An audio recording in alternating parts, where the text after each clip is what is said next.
another day.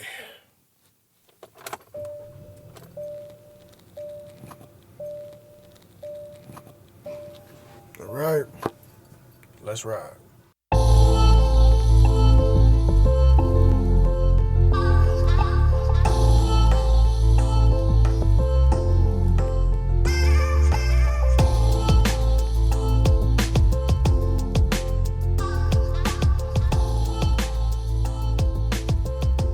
Yeah, can I get that Moscow green cheese frappuccino, please? Master green tea frap, what size? Grande, bro. Anything else? That is all. 475 the window. Thanks. Keep it the bean with the squad. I don't even really know what matcha is. It's just the color green, and that shit looks good. Like it's healthy for me. Like it's something I'm supposed to enjoy. So that's why I've been rocking with that lately. Because I just feel like things that are green are supposed to be in the body. But I hope that I don't, end up finding out that matcha is just some sort of chemical, some soylent green, or maybe some of the greeny weenie from the Brillo pad or the little scrub pad. You know what I'm talking about. One of those little fucking things. And somebody just making money by grinding that shit up and throwing it in something cold to drink with some other shit. It scares me, bro. Or maybe it's a type of green tea I'm not aware of. I'm ignorant.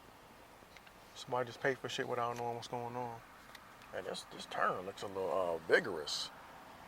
I've never had to go directly into a 90-degree turn in a drive-thru. I don't know if I'm equipped to deal with this shit. I'm actually slightly nervous.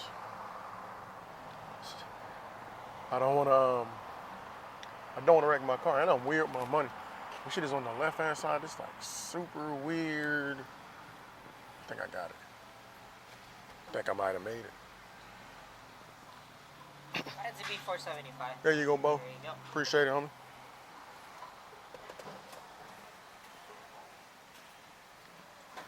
Yep. Thanks, Yeah, man. have a good day. Likewise, bro. Starbucks, we're gonna get I made it, fam. I made it, peoples. Without killing myself and or wrecking my car. Also, by the way, welcome to the No Plan This Ride podcast. This is the 75th one of these, man. I'm still black out doing my thizzy thing, and it's been a long road. And I feel like I should almost celebrate this, but I still ain't really sure. Because, like, the next one could be my last one. So I don't want to celebrate nothing. Even though for me, like I always say, it is an accomplishment to still be doing it. Not because of it's any great achievement. It's just that I never thought that I would do it this long. I know I say that a lot, but every weekend or every whatever day I record this, man, there's always a chance I might be like, you know what? Fuck it, I ain't gonna do it. I always say that. Well, I don't always say it. I've said it a lot lately, but I always ended up finding a way to do it. And first and foremost, my apologies for being late last week. But to be fair, I did give y'all two in a less than a week time frame. So I do not feel as bad. I know nobody listens to this shit anyway, but I figured I'd still give y'all at least two to fuck with since I was late. And plus I had the opportunity to do a couple of them in my hometown, which felt great. And I was lucky enough to get my homeboy on one of them because that shit never ever happened unless I'm on the phone with super engineer slash producer slash rapper Brooks. And whose music I'm waiting on, by the way. So, bro, hurry the fuck up to get that music out. I'm trying to hear something. The streets got all types of other shit in there. I want to hear your music and see what somebody grown that's not killing people is talking about. But I usually only get to do it with him over the phone since he got the equipment and know how to do that shit. And I've never, ever had to, like, do, I wouldn't call it an interview, but just like a recorded conversation with one of the bros before. And fortunately, I was able to do that with some family over the weekend. If you listen to it, you heard the background noise. Yes, I left that in there purposely because I felt like, you know what? I'm enjoying this. I'm going to let this rock. I'm a real person. Life does happen. And even though I usually block off time to do this shit, I'm going to let people know I still, have family things going on. And that was actually done at like late, like after midnight that night that I did it. And we just had been running around all week, really, being back in Jacksonville. And I just didn't really find the time to sit down and knock out a podcast. So I did it the best way I knew how. With the fam, late at night, with bro. That's the only time me and him had together where we wasn't just, like chilling. Because we could do it, drive around in the car and shit and all that, but it wouldn't have worked out the way it does when I do it my way. So, I did it like that. And it was great. And I can't wait to have the opportunity to do that again with somebody, but I'm not close with a lot of people. I'm away from my family, as you guys should know by now. So I don't often get the time to be around people I would feel comfortable sitting with for that long. But bro family, so it was easy. Now if I get some more family out here near me, some people I'm cool with on that level, then most definitely I want to jump back into that and go ahead and bust that move one more time. And it was different using a different mic. So I used the Audio Technica plugged into the Zoom H1, the old Zoom H1, and I lapel mic it up, and I just go from there. That's what I normally do because I be in the car. But I was out with a homie, so we went on the patio, and I dropped it on the cooler, on the little tripod, and just used the H1, and that shit came out dope. Now, there was some background noise and all that bullshit, but yeah, I still felt really good about it. Luckily, we were able to talk loud enough, so we were over the AC unit that kept cutting on, because then again, it is Florida, and at night, it's still hot. So they had to keep the AC running because we had all the damn kids and the wives in the house and shit. So we're not going to make them be hot for the sake of a podcast. That ain't going to happen. I won't record before I do something like that because it ain't that serious. But I just wanted to give y'all a little background on why the situation happened the way it did, because my goal was to really just do one.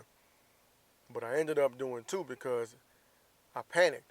I did the first one because I didn't think I was going to be able to get nobody because I'm hollering at people. And luckily I did because my bro Weeks, who has an album out called Shoebox Money right now on all platforms, go get it if you like street music.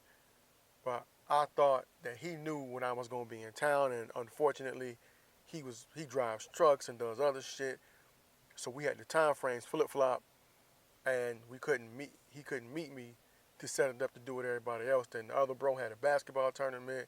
It just so happened to be that the way it fell was that, the person I was staying with is the homie, bro-in-law. We get along, luckily, and he had been wanting to get on and join anyway. So we just rocked like that and went ahead and gave you what we could. And I did the first one alone, like I said, because I panicked and I wasn't sure if I was going to be able to get with nobody else. So I just drove around and knocked one out for the first one, just in case. Because I was over there at Trap House Chicken. It was delicious, by the way, out on Justina Road in Jacksonville, Florida. Going by there, pick it up. But I just panicked, and I wanted to make sure that I had at least something, and then I ended up doubling up and giving y'all two. So long explanation, very, very long. My bad for that. I had to make sure I had some of that work for the folks who are loyal and for whoever comes to listen afterwards, because I think that second episode in particular, man, I think it was a really good one. Just because of the conversation we were having, a lot of times people just don't have those conversations and record them, because people can tend to think about how black dudes are or whatever. Whenever we get together, people can be fooled and think it's just nothing but ignorance going on, but that's not the case. That's not the case at all. We have these type of conversations, and given what happened that weekend, unfortunately, we had a lot to talk about in relation to how people of color are acting and carrying on, doing certain things, and how we are reacting instead of preparing for certain things. So there was definitely a lot to talk about, especially when you sit down with somebody who you ain't seen in 2 years. And that was the case for me because I hadn't been home in that long. So it was definitely great to sit down with somebody, get that off my chest, and not feel like I was the only one that felt that way. I understood that he was feeling the same way he is, and the way he's moving with him being in corporate America and being successful. And his wife is also out there in the medical field doing her thing, being successful. And it was great to just be around that, because where I'm at right now, I don't see a lot of black people. And the lower the percentages go, in the neighborhood I live in, I don't see a lot of struggle. What I found out when I went back to Duval is like you have to prepare yourself for that, because when you're not around it, you don't realize how bad it is. Here I am wanting to change the fucking world, but I'm not in the fucking community. And while being there, I saw like what a hard task that is. Just wanting to change things.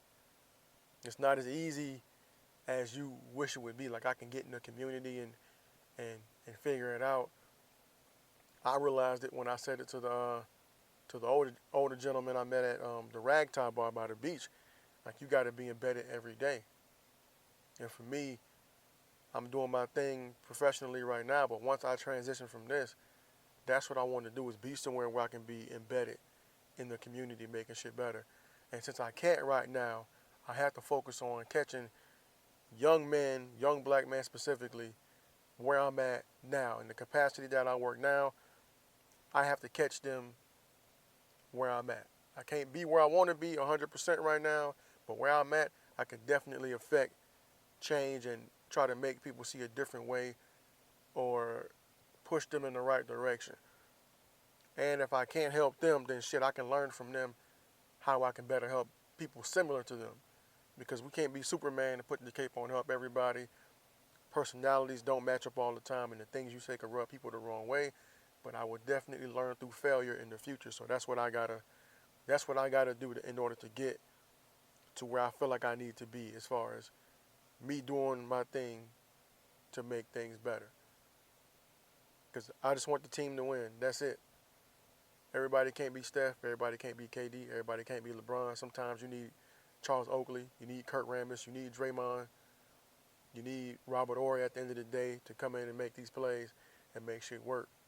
And that's what I want to be. If I got to be KD that night, cool. If I got to be Durant, work. If I got to be John Stockton, even better. But all I want to do is what I can do to help the team win. And if you can't understand that, then you don't understand me. Because I'm just about making shit better. That's it. I just want the condition to be better, and I really got an eye-opening experience when I went home. And I hate to keep going on and on about this, but it's true. It's very true. And I was watching something on my phone, actually. I was going to say TV. I was watching something when I was getting ready to come out here and record this podcast. And it's just something that made me think a little bit, because it relates back directly to what I'm talking about, because, everything for the most part is related. So I'm going through the phone and I see this, like the funniest, You Are Not the Fathers, right? And if you don't know what I'm talking about, the Maury Povich show, 90% of what I see when that shit's on TV is somebody being told they either are the father or they're not the father. And when the person is the father, a lot of the times it's sad, and when they're not the father, everybody's fucking happy. Which, to me, lets us know how sick society is. Like, that's sick. If you really think about the premise of that show, the majority of the episodes, I'm pretty sure all their highest rated episodes are ones where somebody's on stage acting a fool because either they found out that somebody was the father or that somebody wasn't the father. And I talk about TV a lot because Americans, a lot of us like to be in the house kicking it. We work long hours, a lot of us. Those of us that do work, or we tend to kids all throughout the day. So when we get time off, a lot of us like to sit down and watch TV. I'm one of them. Not going to front. I love to kick back and spend some time staring at the old tube. Can't front. I got a problem. I can admit that. But when you really look at it and think about all the things that go into TV production as far as longevity, and know that certain shows get certain time slots because they're driving ratings to that network, and they're getting ad revenue because the people that are promoting their goods and services to the demographic that watch that show want to be on during that time slot.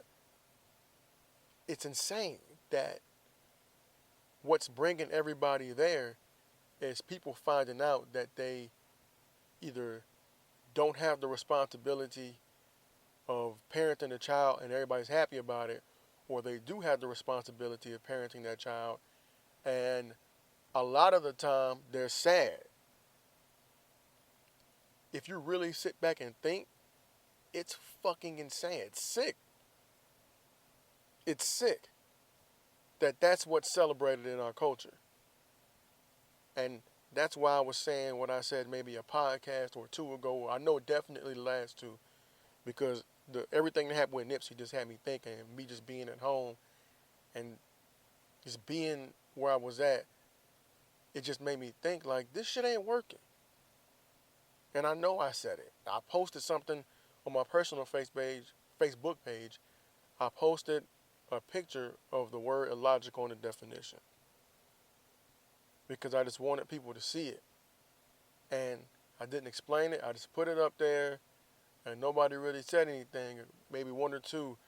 But I just wanted people to see it because I was talking about hood ideals. It's illogical. They don't work. Lacking sense or clear sound and reason. It's illogical. Doing the things we do in low-income neighborhoods, that survival mode that we stay in, that we have found comfort in, does not work.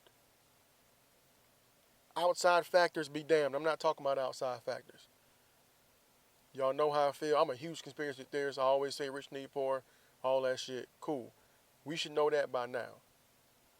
As the people who have spent time in these neighborhoods, who live in these neighborhoods, who have relatives or friends in these neighborhoods, we all know that things are there to make you comfortable being in a neighborhood. So while I applaud people who make it out of those situations, or people who find a way to make it, we should never be comfortable in that situation. Unless you just make enough money to move out and you like, fuck that, I want to stay here. That's cool. Just like bro that opened a restaurant, if you feel like, hey, I want to feed my community, that's cool. It ain't all got to be health food. I hear a lot about that. People opening up juice bars and stuff like that. That's cool. That's great. I'm all about balance.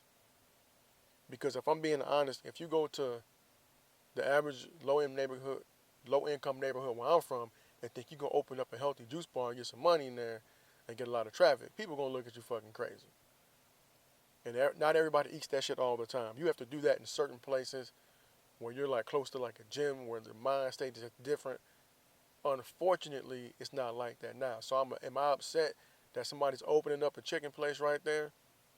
Not really, because even people who eat healthy have to half the time eat some bullshit in between. And the shit was good. Came front, Trap House Chicken, Justina Road. I'm going to keep pumping it up because my little 5-piece fried chicken meal was banging. But anyway, at least they're showing that, hey, we can be from this type of environment and we can open the business. That's what's most important to me. Because nobody's going to eat that shit every day, or nobody should eat that every day. But just the fact that they're showing a black person coming back to the community, hiring people of the community, and doing it in the neighborhood, I think that's big business. That's how you keep money in the neighborhoods. And when I say the hood, that's the state of mind. Because those same neighborhoods can be made into great communities. It's just the ideals that come along with being, quote unquote hood. That's the shit I'm talking about. And that's something that I don't feel like we should hold on to that longer if we want to progress.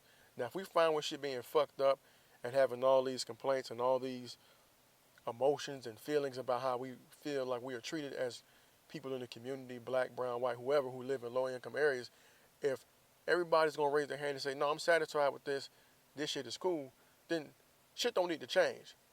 But if you like me and feel like it's fucked up, because I'm going between two different neighborhoods. I'm going out to Justina to eat this chicken, stopping by Caravan, and then I'm going all the way the fuck out by Ponte Vedra to stay at night in a nice neighborhood where the roads are bigger because there's not as much foot traffic over there, and you need bigger roads because everybody over there has one or two cars and they drive SUVs and shit. You need big cars and you got all this industry and money going through there. That's where I'm staying at. Half the time I'm back home. But when I'm riding around, I'm back over there in a neighborhood like that, where shit just ain't, it ain't the same level of comfort. Because all that's necessary is shelter. I understand that. I get it. It just depends on the standards you want to set for yourself. Like, how far do you want to go? And the reason I don't want to be out here supporting just hood ideals, and it's just because I feel like for people it sets the ceiling really low. It caps off people's potential way before it's ready. Like, how big can you dream if your ceiling is low like that? You get what I'm saying? For those who choose to listen to this, is like, how big can somebody who don't even know where they can go, how easy is it for them to see that as a cap? As, you know what, hey, I'm going to go to school, get a job, and I'm going to live in the same community that I grew up in. If that's what you want to do, fine. But if you want to live there, you don't have to live there because you have to. It should be an option if you want to stay there, not because you can't afford it. You done already seen that movie. You know what it is to not be able to afford to live outside of that. Now, if you make the money to move out and you want to stay there, by all means, stay there, do something to improve it, and help other people get your vision so that they can continue to help the community grow. Clean the shit up in the community. Don't have trash and shit everywhere and have it looking bad, if that's where you want to stay. Because now, when you're looking at it, I understand people wanting to leave, but I also understand people coming back like Nipsey did. It's such a complicated issue, and I feel like I'm talking in circles because I'm just trying to express my spot in this. I was just in between. Like, I love being able to go see my people and just go be in that neighborhood and get some of that energy, but I also see the part of it that's negative. It's like, what the fuck is going on out here? And I feel like we hold on to this because we feel like it's the only thing that we have ownership of is these ideals of the hood. But I'm looking at it from my mind state when I was young, like, yeah, this is the shit, not realizing that there's so much more once you leave. The world gets bigger and smaller at the same time. But we don't think about that because we stuck in that fucking mentality. Because I'm all for the dude like Nipsey who wants to go see the world and come back and then share his experiences, but I cannot support the idea of, hey, this is it for me. That's some shit I'm not willing to deal with. Or the idea that I was there, I left, I never need to go back. I hate that place. I can't accept that either because your people's still there. You ain't got to go out and give nobody no goddamn money, but at least give them that free game.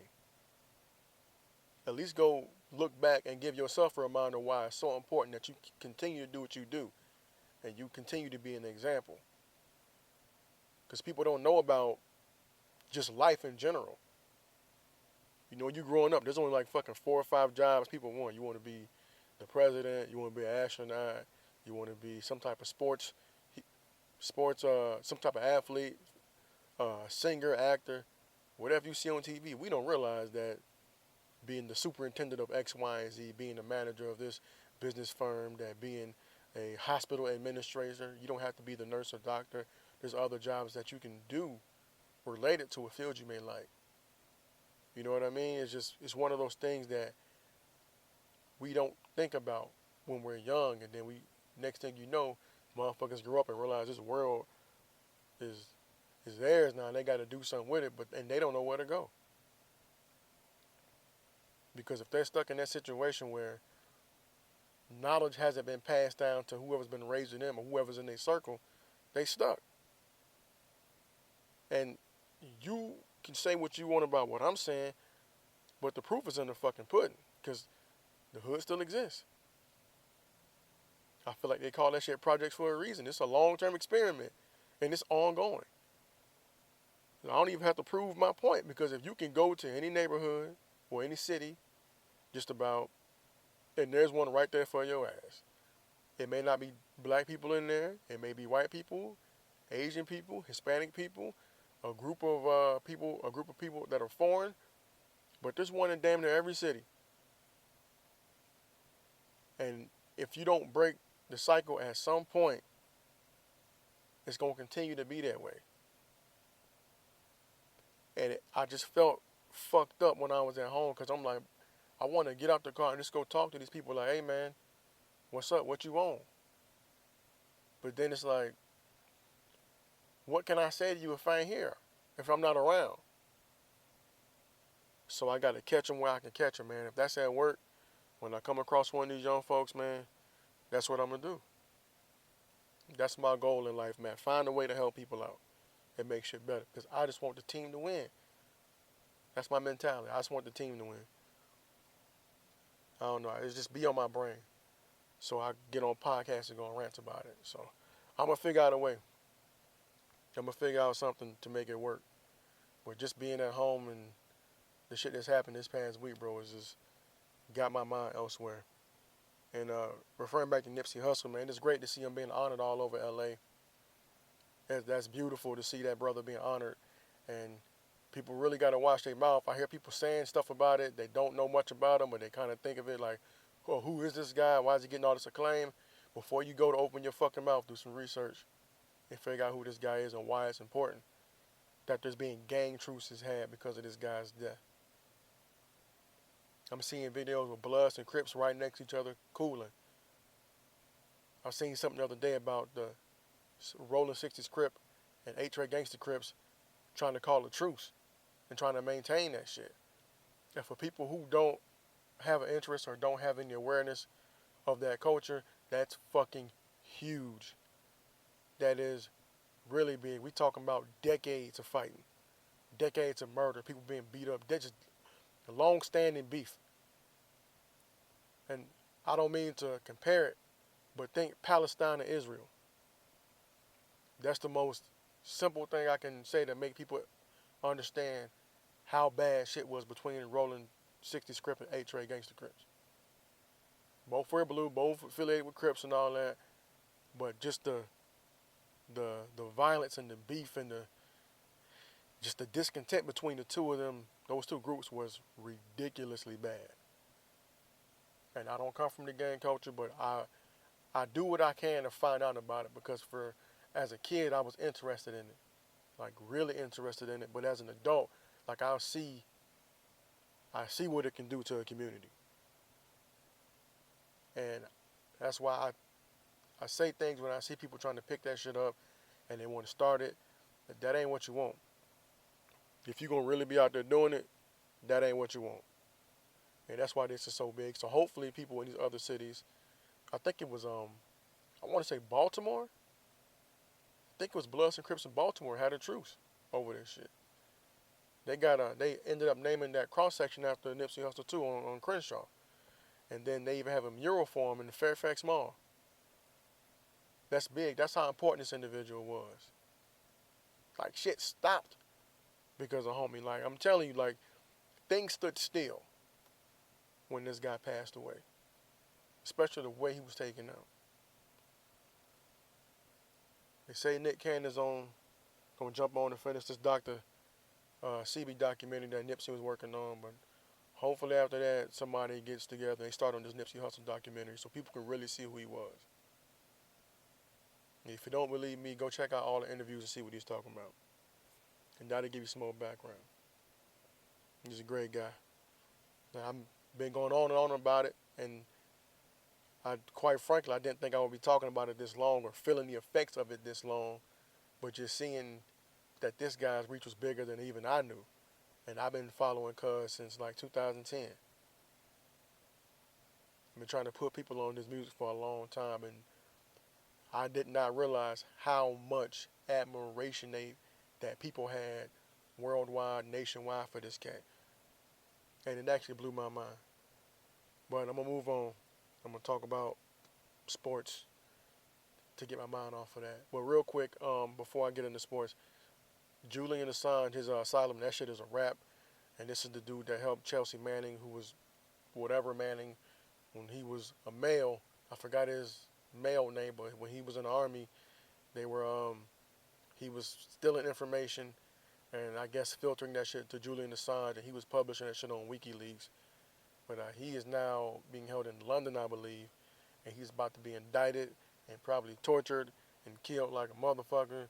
And I won't say killed, probably tortured for a long, long time to figure out what exactly he gave up. And listen, I'm a conspiracy theorist at my core, 100%. But the one thing I do know about intelligence is that when intelligence gets leaked, I feel like there's a high potential for that to cost Americans their lives. And the people that I'm referring to are not the people who have any real control over that intelligence. It's just they are being affected by it. They're out in the field, out on deployment, wherever. When information gets leaked, you put them directly in fucking danger. So Julian Assange deserves all the work he's going to get. For sure. Get all the information you can any way you can. Because just like you was willing to give it up, you need to double back on that and let people know what you leaked out. Because that was fucked up. It was like the one big things that Obama did that pissed me off when he pardoned that little motherfucker, Chelsea Manning. I don't understand that. I don't understand it. But it's not for me to understand. It's just for me to dislike. It's already done. I can't do shit about it. But yeah, I hope they both get that work. Lock them both the fuck up. And that's a swamp I want to see drained. But anyway, moving on. Sports. Tiger won the Masters today. After the first time in damn near a decade. So fucking what? Tiger Woods don't fuck with us. Moving on. I'm just kidding. It's a good accomplishment for him as an athlete. I don't pay attention to golf. The story is great. But I don't really fuck with Tiger either. Just seeing how he's acted in the media, he just really ain't somebody I want to fuck with. He won, whoop de fucking do.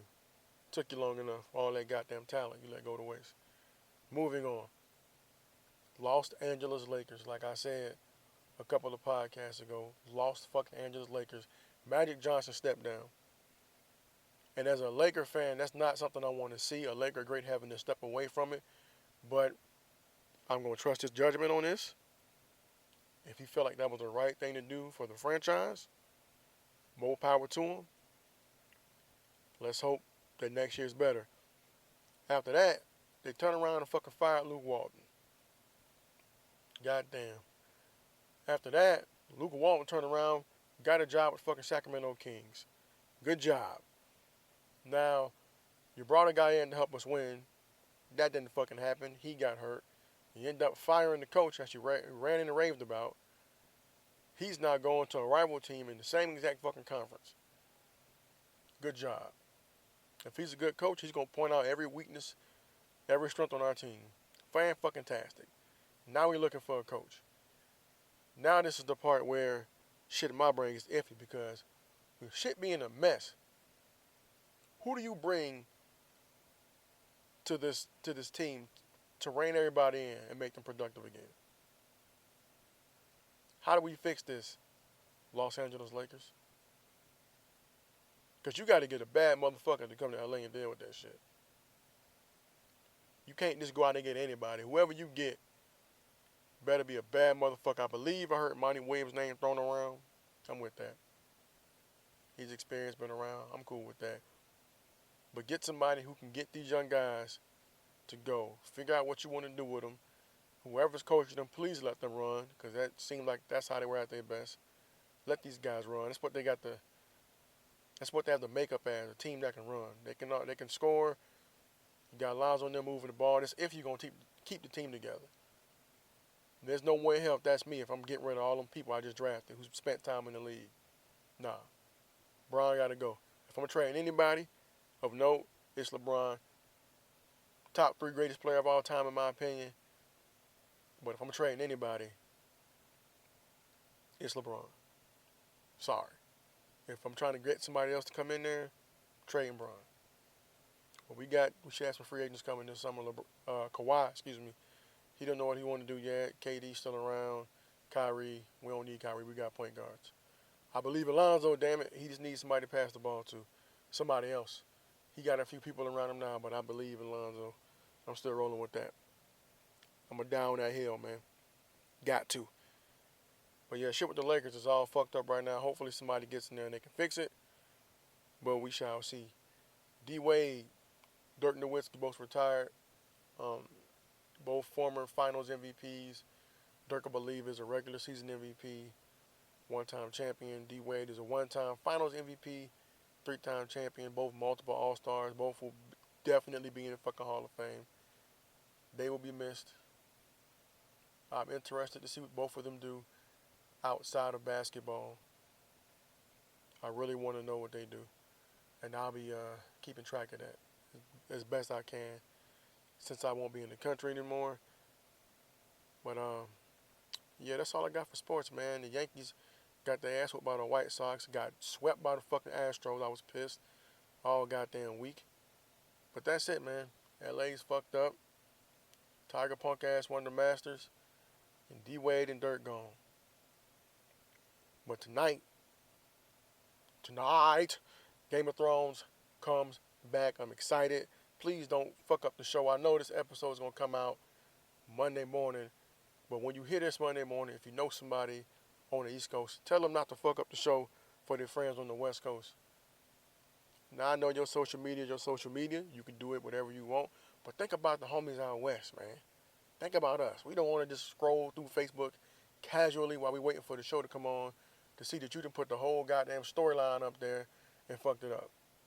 Don't do that to us, man. Look out for the homies. Also, if you don't like Game of Thrones, or even if you do like Game of Thrones, The Chi on Showtime. The Chi is a show about 7 different individuals in the Chicago, I'm not sure what neighborhood, but just throughout the city of Chicago. All the characters have stories that are intertwined to one another. It is a really good show.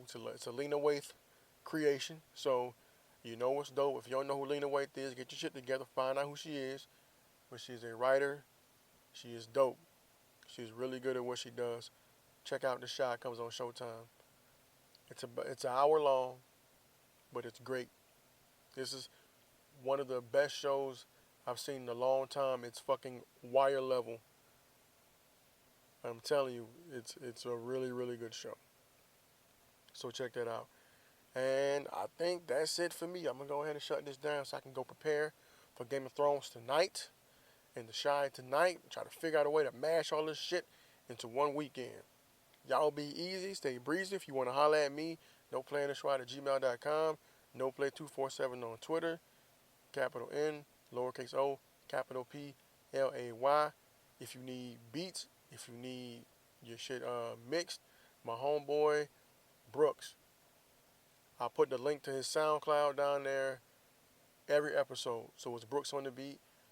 If you're looking for music, newjackcity.net or any platform, my man Weeks has an album out called Shoebox Money.